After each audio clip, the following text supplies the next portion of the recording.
This channel does not promote any violent, harmful, or illegal activities. All content provided by this channel is meant for an educational purpose only. Top quality और consistent performance के लिए सिर्फ silver pump नाम याद रखना। Electric scooty বা bike সম্পর্কে বলা হয় এই ধরনের গাড়িগুলোয় কেনার খরচ কিছুটা বেশি, কিন্তু পরবর্তীতে খরচ অনেকটা কম। ধরা যাক আপনি একটা ইলেকট্রিক স্কুটি কিনলেন, আপনি আসলে কত টাকা বাঁচাবেন জানেন কি? বা কত টাকা বাড়তি খরচ হতে পারে আপনার? বর্তমানে ভারতের বাজারে একাধিক ভালো উন্নত মানের ইলেকট্রিক স্কুটার বা বাইক পাওয়া যায়। এর মধ্যে আছে Ola S1, Ather 450 series, Ather Rizta series, Bajaj Chetak, Hero Vida এবং টিভিএস IQ।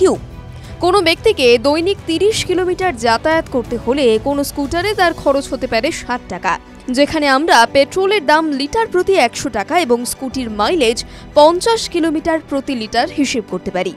কিন্তু যে কোনো ইলেকট্রিক বাইকে কোনো ব্যক্তি 30 কিলোমিটার যাতায়াত করলে তার খরচ হবে 7 থেকে 8 টাকা।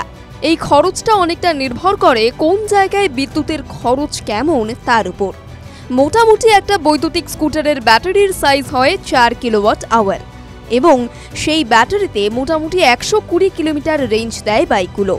ফলে 30 কিলোমিটার যেতে 1 ইউনিট বিদ্যুৎ খরচ হয়।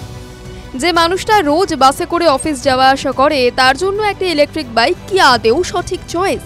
তথ্য বলছে কলকাতার মতন শহরে একটানা 30 কিলোমিটার বাসে যেতে খরচ হয় 30 থেকে 35 টাকা, আর যাতায়াত মিলিয়ে যখন 30 কিলোমিটার হয় তখন খরচ দাঁড়ায় 40 থেকে 45 টাকা।